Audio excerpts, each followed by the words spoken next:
dinguerie, hein. Ouais, mais franchement, qu'est-ce que vous pensez de mon outfit là? Magnifique, merci, hein, c'est gentil. Avant de commencer, j'aimerais bien faire une dédicace pour mon sponsor de outfit, Soldier.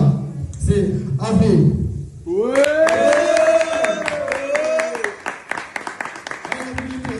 Là, je suis en train de dire ça, c'est pas pour la publicité, mais c'est juste que j'ai oublié mon texte.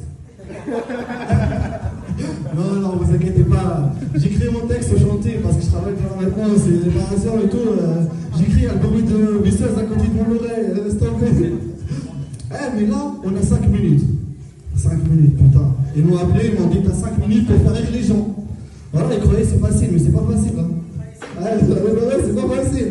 Mais je vous garantis que vous allez rigoler ce soir et ne mangez pas trop. Parce que je veux bien vous régaler. Vous inquiétez pas. Juste un truc à vous dire, s'il vous plaît, tous.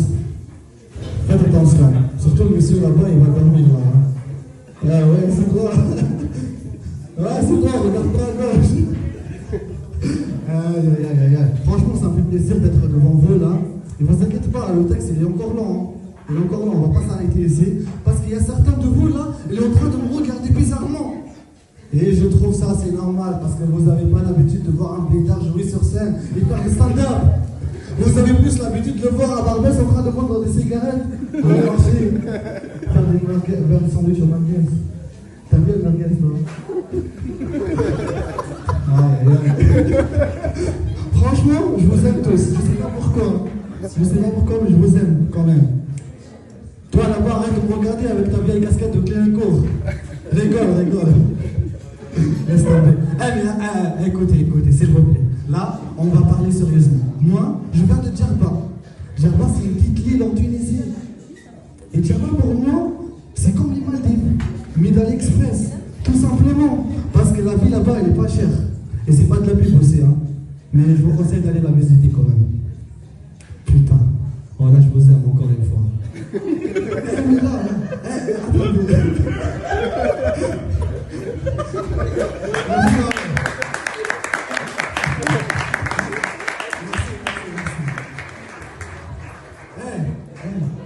écoutez-moi tous, les femmes et les hommes, tous, je vous aime, encore une fois, ne rigolez pas, attendez, vous vous concentrez là, attendez.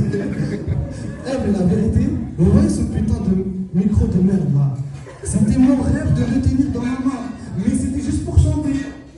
Je voulais pas faire du stand-up, je voulais chanter. Je chantais partout, je chantais dans le train, dans le métro, même dans la voiture, sous ma douche, j'ai chanté partout. C'est un truc de ouf, je vais tomber là, attends. Même mes potes, les bâtards, ils m'ont encouragé. Ils m'ont encouragé, je chantais archi bien, j'étais content. Mon voisin, tous les soirs, il m'attend devant la métro, il m'a donné de l'argent. Pourquoi? Pour que j'arrête, le bâtard. Et jusqu'à le jour où j'ai réalisé, même ma douche, elle m'a demandé de me taire. La vie de ma mère. Là, j'ai tombé. Je te jure, c'est un truc de ouf. Encore. La vie de ma mère, c'est un truc de ouf, je voulais chanter. Mais là, jusqu'à j'ai réalisé que j'étais nul. Et nul, c'est chanter, parce que j'étais pire que nul. Je vous jure, les gars, arrêtez les gars là-bas, s'il vous plaît. Je vous aime. S'il vous plaît, lui, je sais pas qu'est-ce qu'il a. Monsieur, s'il te plaît, comment t'appelles? Désolé, je t'ai tutoyé parce que j'ai un problème avec le vous. Je ne peux pas l'utiliser. Comment?